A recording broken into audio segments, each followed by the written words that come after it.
मंशा किसी तरह का भी अशांति पैदा करना हमारा निशाना नहीं है,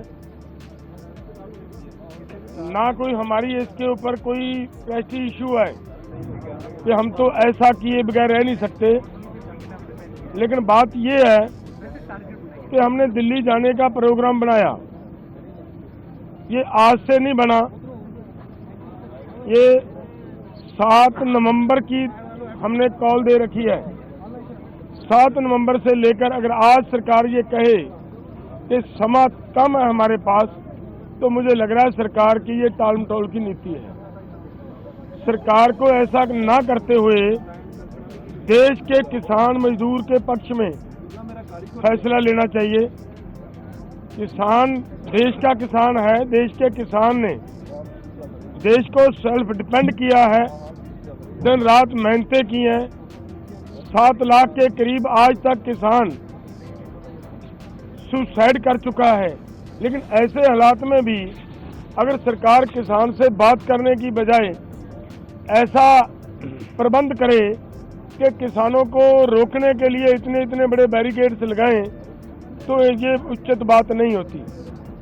हमारा निवेदन है कि हम शांतिपूर्वक ढंग से दिल्ली जाना चाह रहे हैं। सरकार कृपया हमें खुद ब खुद अपने वो बैरिकेड्स हटाते हुए दिल्ली जाने की अनुमति दे, वहाँ दिल्ली बैठने की व्यवस्था बना दे। हमें कोई दिक्कत नहीं है, लेकिन अगर फिर भी नहीं ये सरकार करना चाह रही, तो फिर हमारी मांगे हैं वो मान ले।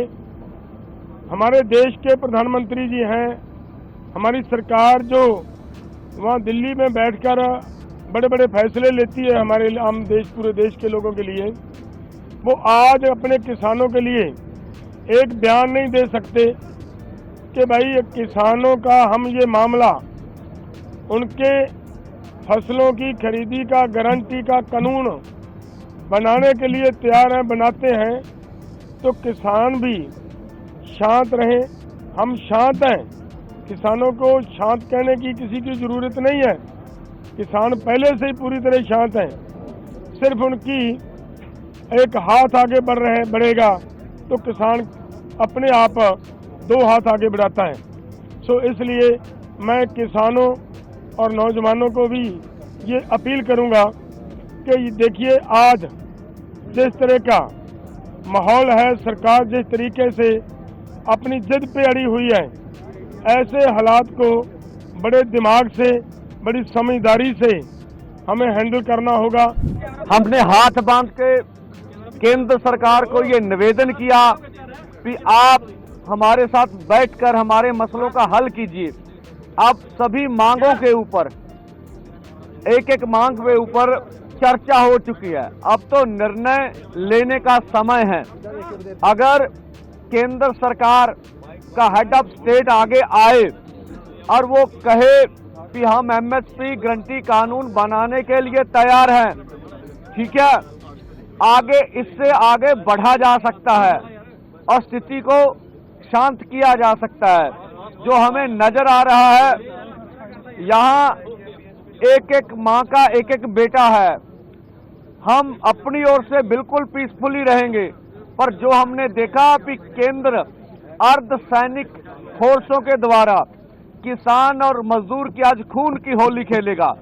हम कहते हैं आपका दायित्व बनता है, हमने भी प्रधानमंत्री बनाने के लिए वोट डाली होगी, दी होगी। ये देश सभी का है, प्रधानमंत्री सभी के हैं, उनको आगे आके परिस्थितियों को संभालना चाहिए और हाँ, हमारी मांगे मान लेनी चाहिए। 1.5-2 लाख करोड़ रुपया ज्यादा बड़ी रकम नहीं है, इसके ऊपर 60% किसान निर्भर कर रहे हैं। खेत मजदूर जोड़ लें तो देश की 80% आबादी बनती है।